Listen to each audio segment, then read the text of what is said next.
ಈ ದೇಶಕ್ಕೆ ಒಂದು ಇತಿಹಾಸ ಇದೆ. ಈ ದೇಶಕ್ಕೆ ತಂದಾದಂತಹ ಒಂದು ಸಂಸ್ಕೃತಿ ಇದೆ. ದೇಶದ ವ್ಯವಸ್ಥೆಯಲ್ಲಿ ಮುಂದಿನ ಯುವ ಪೀಳಿಗೆಗೆ ಆದಂತ ಒಂದು ಸಣ್ಣ ಘಟನೆಯನ್ನ ತೀಕ್ಷ್ಣವಾಗಿ ತೆಗೆದುಕೊಂಡು ಇಡೀ ವಿಶ್ವ ನೋಡುವ ಹಾಗೆ ತೀರ್ಮಾನ ಮಾಡಿದವರು ನಮ್ಮ ರಾಷ್ಟ್ರದ ಪ್ರಧಾನಮಂತ್ರಿ ನರೇಂದ್ರ ಮೋದಿ. 22 ಲಕ್ಷ ವಿದ್ಯಾರ್ಥಿಗಳಿಗೆ ಒಂದು ದಿನವೂ ಕೂಡ ಇದಾಗಬಾರ್ದು ಅಂತ ಹೇಳಿ ಎಕ್ಸಾಮಿನೇಷನ್ ಮಾಡಿ ರಿಸಲ್ಟ್ ಅನ್ನು ಕೊಟ್ಟು ಏನೆಲ್ಲ ಮಾಡಿದ್ದಾರೆ. ಅವತ್ತಾದಂತ ಒಂದು ಕೈ ಘಟನೆ ಮುಂದಕ್ಕೆ ಆಗ್ಬಾರ್ದು ಅಂತ ಕಠಿಣವಾದ ಕೆಲವರು ಕಾನೂನನ್ನು ಕೂಡ ಬಲಪಡಿಸಿದಂತ ಕೆಲಸವನ್ನು ಮಾಡ್ತಾ ಇದ್ದಾರೆ. ರಾಹುಲ್ ಗಾಂಧಿ ಅವರ ಮಾತನ್ನ ತಾವು ಕೇಳಿದ್ರಿ. ಚೈಲ್ಡ್ ಇಷ್ಟು ಕೂಡ ಹಂಗೆ ಮಾತಾಡೋದಿಲ್ಲ, ಸಣ್ಣ ಮಕ್ಕಳು ಕೂಡ ಹಂಗೆ ಮಾತಾಡೋದೇ ಹಂಗೆ ಮಾತನಾಡ್ತಕ್ಕಂಥ ವ್ಯವಸ್ಥೆ ಆಗಿದೆ. ಈ ದೇಶದ ದುರಂತ, ಈ ದೇಶದ ದೌರ್ಬಲ್ಯ.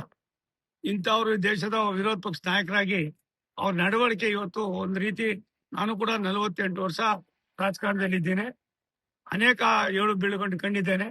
ಆದ್ರೆ ಅವರ ಭಾವನೆ, ಅವರಲ್ಲಿ ಇರ್ತಕ್ಕಂಥ ದ್ವೇಷದ ಮನೋಭಾವನೆ ಈ ದೇಶದ ಜನ ಯಾವ ರೀತಿ ಅವ್ರನ್ನ ಕ್ಷಮಿಸ್ತಾರೋ ಗೊತ್ತಿಲ್ಲ. ಬಾಯಿಂದ ಬರ್ತಕ್ಕಂಥ ಪ್ರತಿಯೊಂದು ಭಾಷೆಯೂ ಕೂಡ ಒಂದು ರೀತಿ ವಿರೋಧಿ ಇದು ಮಾತಾಡ್ತಕ್ಕಂಥದ್ದು ಅವ್ರಿಗೆ ಸಮಂಜಸ ಅಲ್ಲ.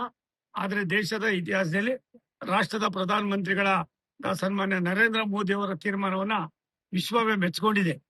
ಆದ್ರಿಂದ ಇಂಥ ಘಟನೆಗಳು 16 ಬಾರಿ ಆಗಿದ್ರು ಕೂಡ ಇನ್ನು ಮುಂದೆ ಆಗ್ಬಾರ್ದು ಅಂತ ಕಠಿಣವಾದ ಕ್ರಮವನ್ನು ತೆಗೆದುಕೊಳ್ಳೋದಕ್ಕೆ ಏನೆಲ್ಲವನ್ನು ಕೂಡ ಇವತ್ತು ಮಾಡಿದ್ದೇವೆ, ಕಾನೂನನ್ನು ತಂದಿದ್ದೇವೆ.